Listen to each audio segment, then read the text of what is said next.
दोस्तों नमस्कार, ये है मार्गदर्शन फॉर सिविल सर्विसेज। मैं अनुराग चौधरी। दोस्तों आज की वीडियो में प्रस्तुत है सभी परीक्षाओं के लिए उपयोगी पर्यावरण एवं पारिस्थितिकी के महत्वपूर्ण प्रश्नों का संकलन, जो आपके आगामी परीक्षाओं जैसे एलटी ग्रेड, सहायक अध्यापक के सामान्य अध्ययन खंड, लेखपाल भर्ती परीक्षा, सीटेट तथा उत्तर प्रदेश लोक सेवा आयोग और अधीनस्थ सेवा चयन आयोग द्वारा आयोजित विभिन्न परीक्षाओं के लिए बहुत ही उपयोगी है। तो आइए शुरू करते हैं आज का वीडियो।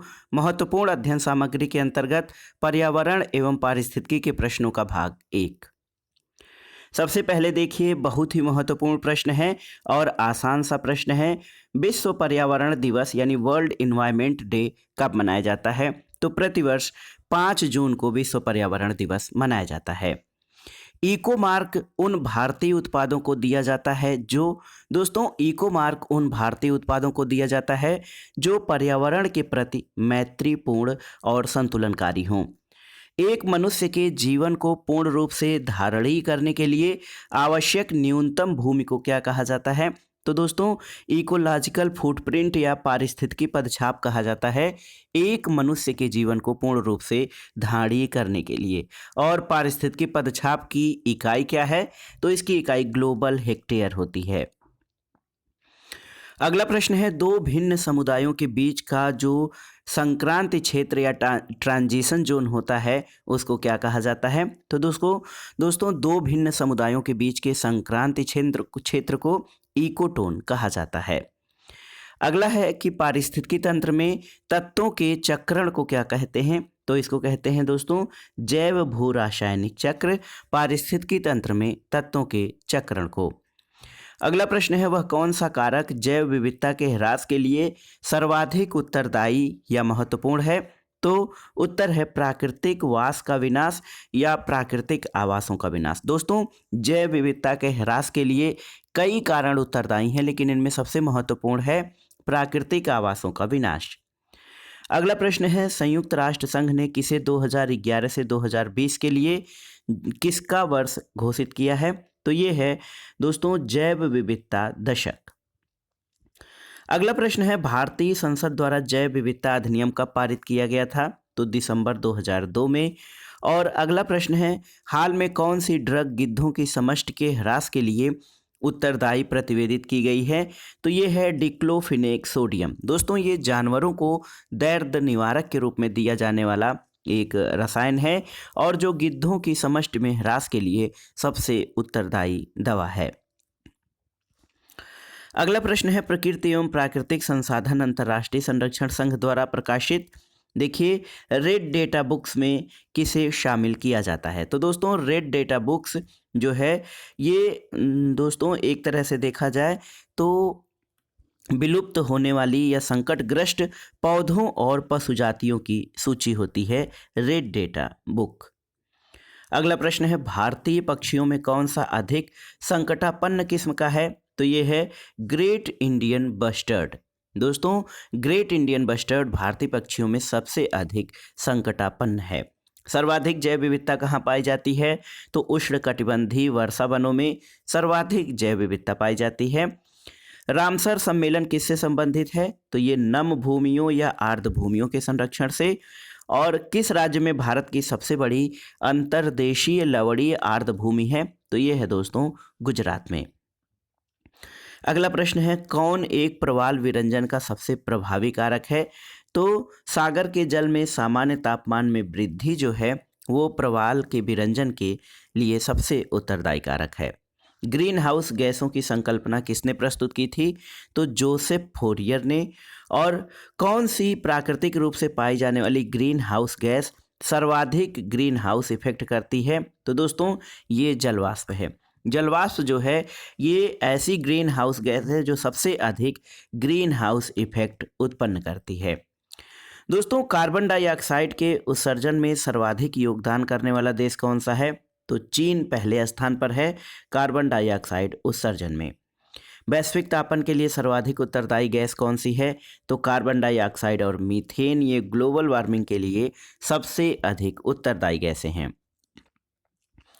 अगला प्रश्न है दोस्तों, जुगाली करने वाले पशुओं से जिस ग्रीन हाउस गैस का उत्सर्जन होता है वो गैस कौन सी है? तो ये मीथेन है। और देखिए भारत में अति सघन वनों का सर्वाधिक क्षेत्रफल किस राज्य में पाया जाता है? तो ये अरुणाचल प्रदेश में। भारत में वृक्षाच्छादित क्षेत्र सर्वाधिक कहाँ पर है? तो पूर्वी दक्कन में। और भारत में देखिए एलिफेंट प्रोजेक्ट या प्रोजेक्ट एलिफेंट, जिसको हाथी परियोजना कहते हैं, इसकी शुरुआत कब हुई थी?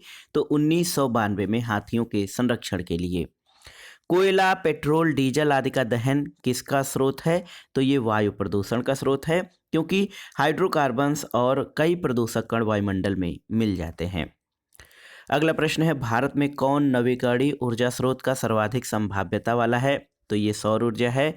और अपने प्रदूषकों के कारण कौन सी नदी जैविक मरुस्थल कही जाती है? तो ये है दामोदर नदी। अगला प्रश्न है, विश्व की सबसे बड़ी प्रवाल भित्ति या कोरल रीफ किस तट के निकट पाई जाती है? तो दोस्तों ये ऑस्ट्रेलिया के तट के निकट पाई जाती है दुनिया की सबसे बड़ी प्रवाल भित्ति, जिसको कि ग्रेट बैरियर रीफ कहा जाता है। अगला प्रश्न है, निम्नलिखित में से किस राज्य का समुद्री तट दक्षिण अमेरिका के विशाल ओलिव रिडले कछुओं के निलय स्थल के रूप में प्रसिद्ध हुआ है? तो ये ओडिशा का गाहिरमाथा है।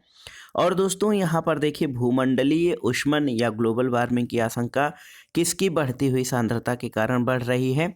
तो दोस्तों कार्बन डाइऑक्साइड की सांद्रता के कारण ग्लोबल वार्मिंग की आशंका बढ़ रही है। अगला प्रश्न है, वायुमंडल में ओजोन परत पराबैंगनी विकिरण से पृथ्वी पर जीवन की रक्षा करती है। तो जो ओजोन परत है ये सूर्य से आने वाली हानिकारक उच्च ऊर्जा की पराबैंगनी विकिरण से पृथ्वी पर जीवधारियों की रक्षा करती है।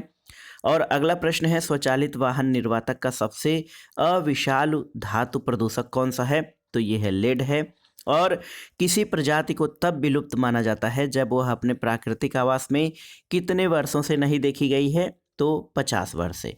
दोस्तों कोई प्रजाति तब विलुप्त मानी जाती है जब वह अपने प्राकृतिक आवास में पिछले 50 वर्षों से नहीं देखी गई हो। अगला प्रश्न है, अंतर्राष्ट्रीय अम्ल वर्षा सूचना केंद्र कहाँ स्थापित किया गया है? ओस्लो में।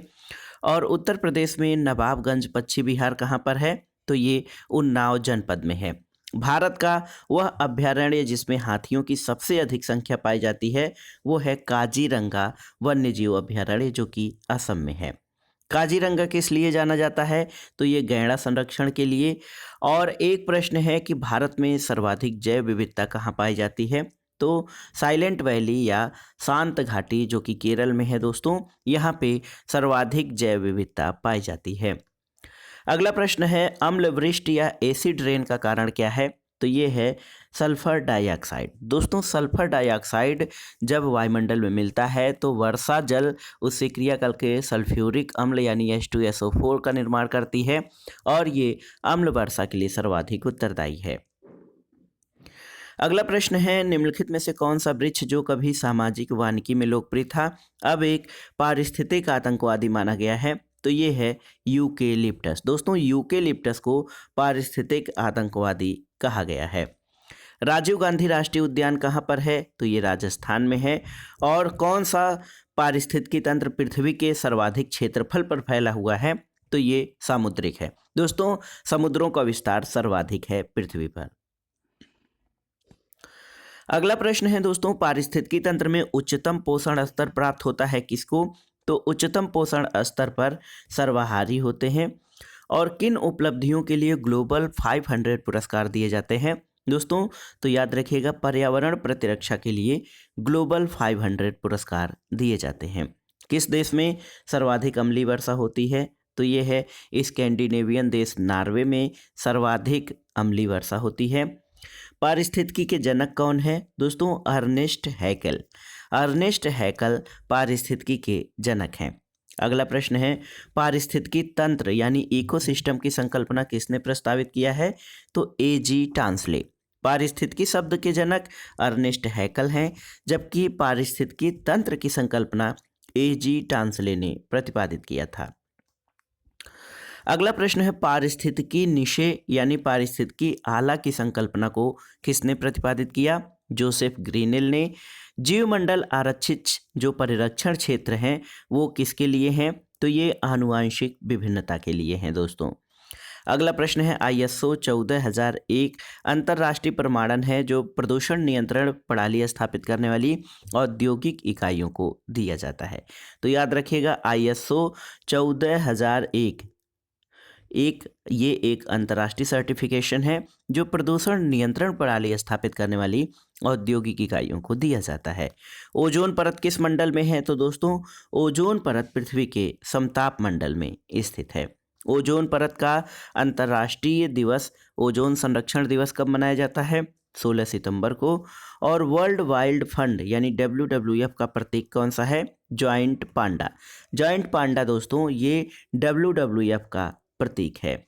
फूलों की घाटी कहाँ पर है? तो ये उत्तराखंड में है। और किस देश में रुधिर वर्षा या ब्लड रेन होती है?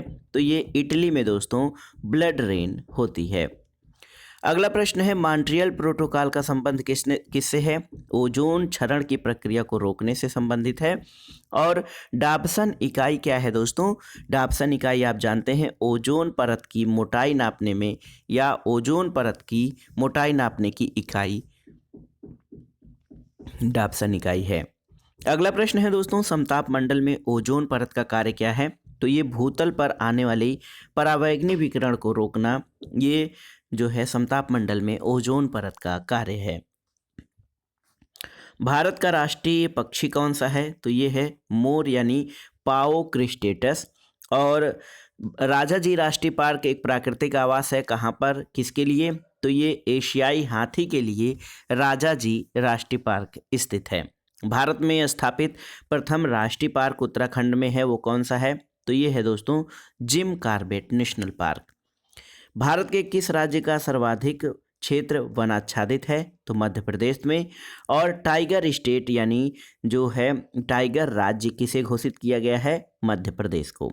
एशियाई बब्बर शेर या एशियाटिक लायन का निवास कहाँ पर है? तो गिर वन में। और पहला पृथ्वी शिखर सम्मेलन कहाँ पर हुआ था? रियो डी जेनेरियो ब्राज़ील में 1992 में पहला पृथ्वी शिखर सम्मेलन हुआ था। अगला प्रश्न है कौन सा ईसाई संत पशु पक्षियों से प्रेम के लिए विख्यात है? तो ये हैं असीसी के संत फ्रांसिस। अगला प्रश्न है दोस्तों उपग्रह सर्वेक्षण से एकत्रित आंकड़ों के अनुसार भारत के क्षेत्रफल का कितना प्रतिशत वनों से ढका है? तो ये 21.23% है। वायुमंडल कई प्रकार की गैसों के मिश्रण से बना है। पृथ्वी के नज़दीक वायुमंडल में मुख्यतया कौन सी गैस पाई जाती है? तो ये गैसें हैं नाइट्रोजन एवं ऑक्सीजन। अगला प्रश्न है दोस्तों केंद्रीय ऊंट प्रजनन केंद्र कहाँ पर स्थित है? तो ये कोलायत राजस्थान में है। याद रखिएगा केंद्रीय ऊंट प्रजनन केंद्र कोलायत राजस्थान में है। महाराष्ट्र और कर्नाटक में पश्चिमी घाट किस नाम से जाने जाते हैं? तो इनको सह्याद्री कहा जाता है। एक प्रश्न आता है राष्ट्रीय पर्यावरण शोध संस्थान जिसको नीरी कहा जाता है ये कहाँ पर है? तो ये नागपुर में स्थित है। और अगला प्रश्न है पूर्वी घाट और पश्चिमी घाट का मिलन स्थल क्या है? तो ये नीलगिरी है दोस्तों। अगला प्रश्न है पृथ्वी पर मरुभूमि होने की संभावना अधिक कहाँ रहती है? तो 23 डिग्री अक्षांश उत्तरी और दक्षिणी के पास पृथ्वी पर मरुभूमि या मरुस्थल होने की संभावना सर्वाधिक रहती है। छोटा नागपुर के जंगल किस प्रकार के हैं? तो पतझड़ और सवाना प्रकार की। और न्यूजीलैंड में पाया जाने वाला उड्डयनहीन पक्षी कौन है? तो इसको कीवी कहते हैं। मृदा अपरदन को रोका जा सकता है किसके द्वारा? तो वनारोपण के द्वारा। और भारत में दोस्तों कौन से क्षेत्र जैव विविधता यानी बायोडाइवर्सिटी की दृष्टि से उत्तेजनशील स्थल या हॉट स्पॉट माने जा सकते हैं? तो देखिए पूर्वी हिमालय और पश्चिमी घाट भारत में जैव विविधता की दृष्टि से हॉट स्पॉट माने जाते हैं। अगला प्रश्न है पारितंत्र यानी इकोसिस्टम में खाद्य श्रृंखलाओं के संदर्भ में किस प्रकार के जीव अपघटक जीव कहलाते हैं? तो देखिए कवक और जीवाणु ये अपघटक जीवों में शामिल हैं। अम्ल वर्षा किनके द्वारा होने वाले पर्यावरण प्रदूषण के कारण होती है? तो दोस्तों अम्ल वर्षा नाइट्रस ऑक्साइड और सल्फर डाइऑक्साइड के प्रदूषण के द्वारा होती है। अगला प्रश्न है भारत में किस प्रकार का वन सर्वाधिक बृहद क्षेत्र में पाया जाता है? तो ये वन का प्रकार है उष्णकटिबंधी आर्द्र पर्णपाती वन जो कि सर्वाधिक बृहद क्षेत्र में पाया जाता है। अगला है कार्बन क्रेडिट की संकल्पना किससे उद्भूत हुई है? तो क्योटो प्रोटोकॉल इससे कार्बन क्रेडिट की संकल्पना उत्पन्न हुई है।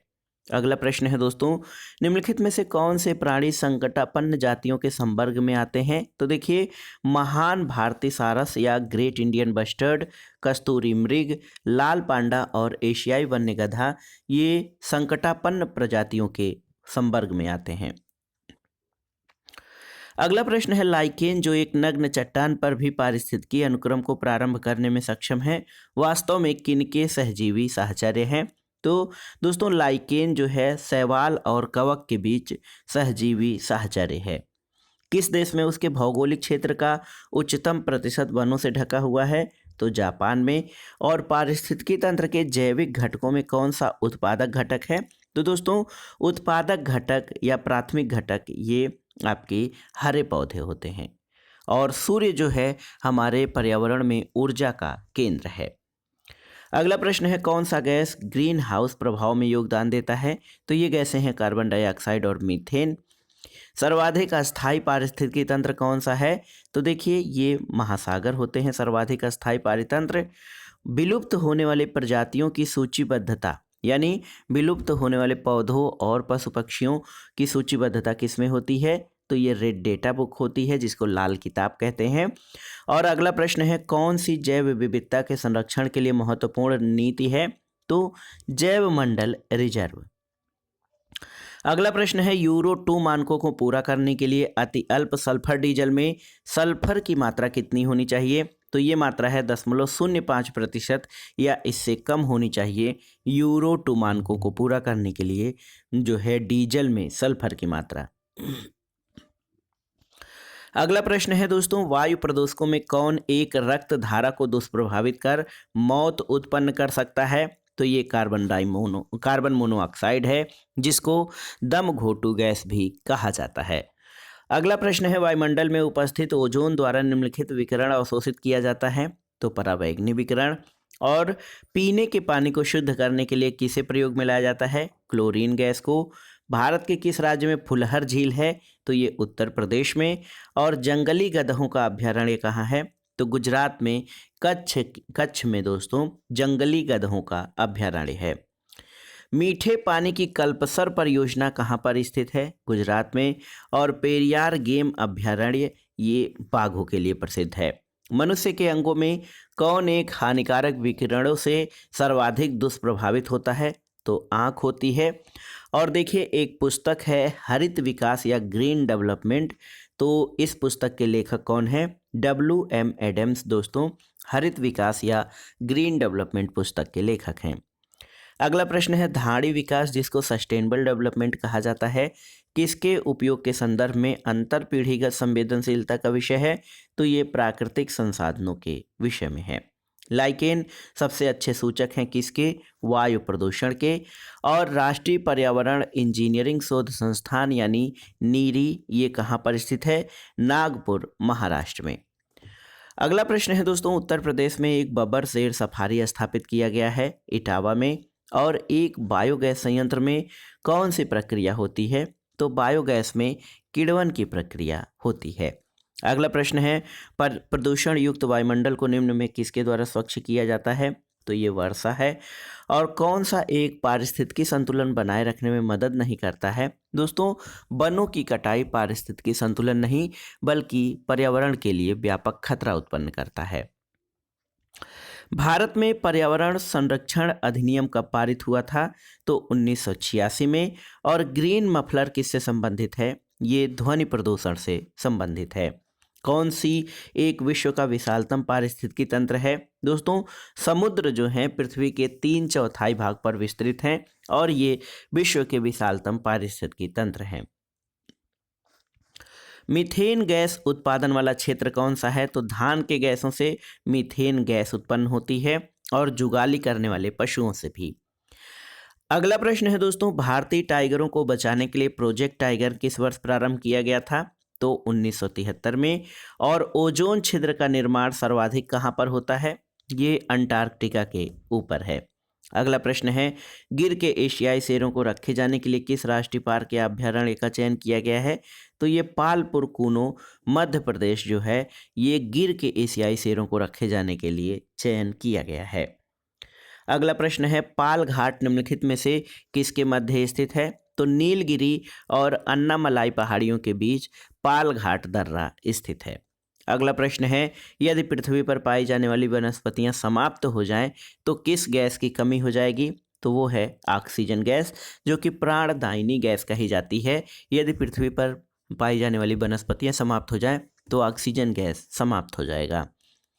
अगला प्रश्न है दोस्तों, भारत में पारिस्थितिकीय असंतुलन का कौन सा एक प्रमुख कारण है? तो वनों का उन्मूलन, यानी वनों का व्यापक मात्रा में जो कटाव है या उनको सफाई किया जा रहा है, वो पारिस्थितिकीय असंतुलन का महत्वपूर्ण कारण है।